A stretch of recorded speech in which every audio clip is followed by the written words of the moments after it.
What does it mean to be a freeloader? That old lady is just a leech. Tell her to get lost, H. Moucher. Get out, you old hag. I never wanted to know that words of disrespect could sting so much, especially coming from a child's mouth. This happened a few years ago. My husband passed away in his early 30s. Until the very end, he held my hand and said, "Arya, I'm sorry. Be happy." It's not like I was able to be as happy as my husband had hoped, but happiness didn't come easily. Mainly because living with my mother was a challenge. Around the time my husband died, my father also passed away suddenly. My mother, who lives in a remote area where a car is essential, doesn't have a driver's license. Concerned, I chose to move in with her, even though it meant a longer commute to work. That decision was a mistake. At first, my mother said, "Let's cooperate and live together." But soon she started living sloppily, treating the sofa like her nest. She didn't help with chores despite our initial agreement. I'd try talking to her about it, but she'd say, "You're the worst daughter, making an old woman work. You're already a disgrace for coming back home." I was deeply hurt and couldn't sleep that night. The next morning, I said, "Mom, if you dislike me that much, I can leave." She looked at me angrily and said, "You know I can't shop without you.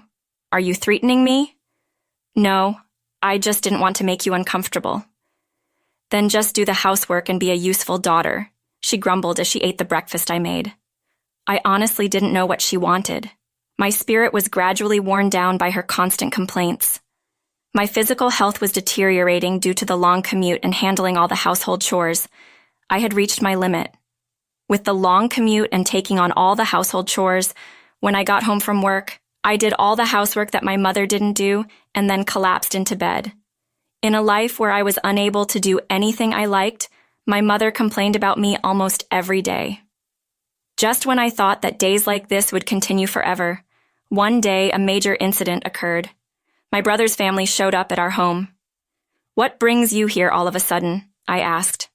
My brother, Louis, his wife, and their son never visited because they found the countryside boring. As I was puzzled, my sister-in-law, Alvina, tilted her head. "Didn't Mom tell you?" Before I could respond, my mother rushed in and warmly greeted them. My mother congratulates my brother's family on how well they came. "What's going on?" I asked. "We're going to live with Louis and his family now, so Arya, you're not needed anymore. Start packing," she said, ignoring my shock. She then welcomed my brother's family into the house. As the family settles into the living room after bringing in heavy bags, my mom orders me to make coffee. I start making coffee in a daze, almost breaking into tears. My mom had always treated my brother and me differently since we were kids. For my brother's birthdays, she buys him all the gifts he asks for, but on mine, she just hands me something random without considering my wishes. When it was time for college, my brother got financial support, but I didn't, because my mom believes women don't need to study. So I worked hard, earned a scholarship, and graduated from a 4-year college. Balancing part-time work and studies back then was really tough. When my husband passed away and my mom offered to live with me, I thought maybe she finally saw me. Turns out I was wrong. I make enough coffee for everyone and decide to retreat to my room. Since my mom doesn't want me around, I need to start looking for a new place to live ASAP. As I'm about to leave the living room, I suddenly stumble forward, feeling a jolt to my back. I was lost in sadness, but when I turned around, it's Delano, my brother's son, who had kicked me. "Stop it, that hurts. You can't kick people," I warn him. Hearing my voice, Alvina, his mom, surprisingly tells me, "Arya, please stop it." Delano, grinning, says, "I took down the old lady." Alvina smiles and says, "Yes, you did." Confused, I show them my bruised knee. Isn't it basic to teach kids not to kick people? I'm actually hurt. Why shouldn't I correct Delano? We practice no scold parenting. We let our child grow freely, doing what he wants, so please don't scold Delano, Alina says, visibly annoyed. She takes Delano and leaves, saying, "No point talking to someone like this. Let's go play in the living room." I was furious, but it was clear that my mom, brother, and Alvina would side against me.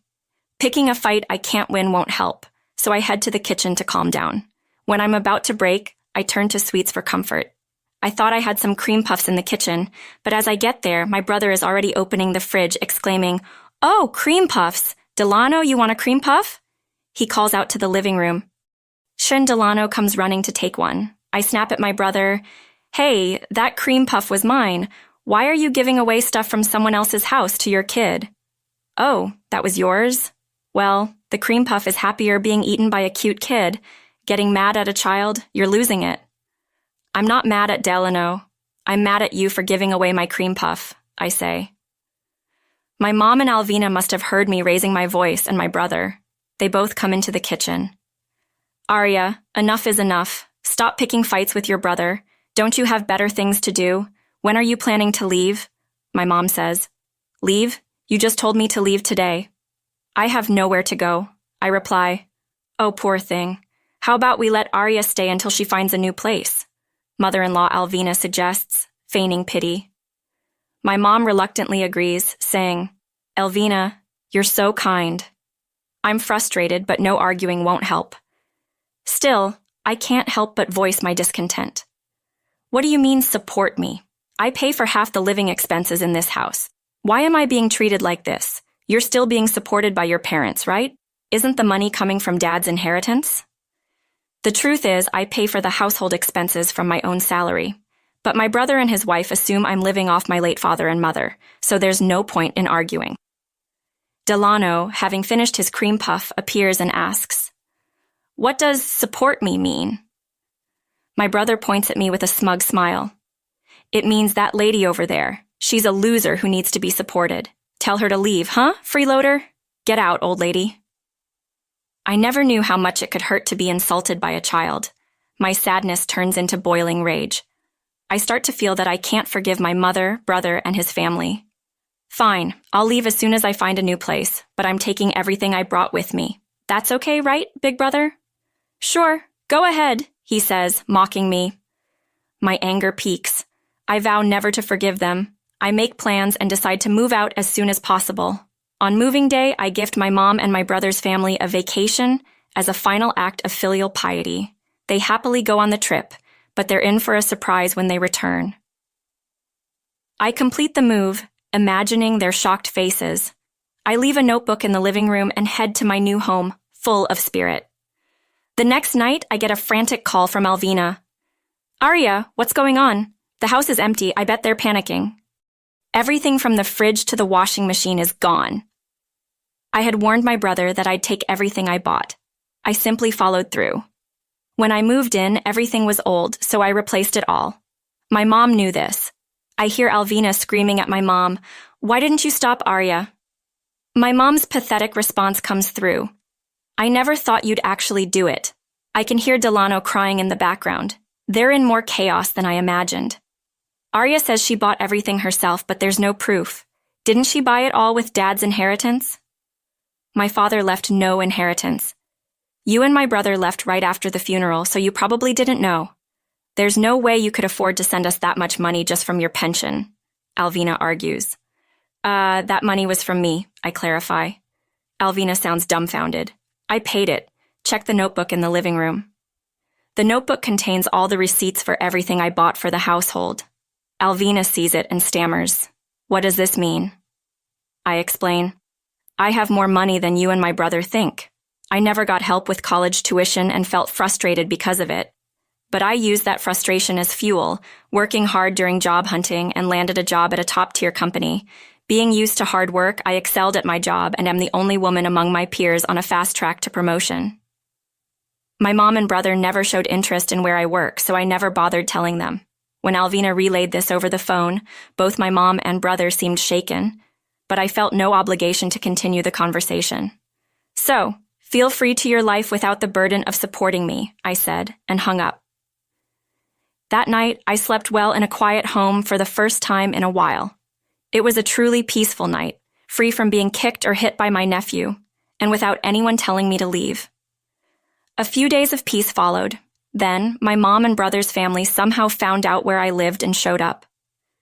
When I asked through the doorbell, "What do you want?" my brother pleaded, "Please give back the appliances or lend us money to buy new ones. We're at our limit." I had assumed my brother could manage, but it turns out he quit his job when they moved here. When I return home, my rent is 0. They thought they could live off my mom's pension and my dad's inheritance. When I laughed at their foolishness, my brother got angry and started yelling, but I ignored him and called the police. "Sorry, there's a commotion at my apartment entrance, and it's frightening. Could you come?" The police arrived within minutes as I live near a police box. Security is outstanding. I had anticipated my family would follow me, so I deliberately told friends where I was moving. I chose an apartment close to a police station. I had decided that if my mom and my brother's family showed up, I'd immediately involve the police. Sure enough, they got a stern warning from the police and left in a hurry. After the police got involved, I knew my mom and brother's family would never bother me again. I blocked their phone numbers and mail accounts, successfully cutting ties with them. I later heard about my mom and brother's family from local friends. My brother, it seems, is working part-time at a grocery store 90 minutes away by car from our hometown. He's so incompetent that he gets yelled at every day. But in that rural area, there's nowhere else to work. He's clinging to his job, constantly getting scolded by a younger manager. My nephew Delano started kindergarten but is struggling to make friends. Thanks to Alvina's lax parenting, Delano has become so spoiled that he's hitting his friends just like he used to do to me. Word got around among the moms, and now Alvina and Delano are isolated because nothing good comes from being involved with that kid. Delano is acting out his stress at home, causing daily chaos. Their already old house is getting destroyed in various places because of his tantrums.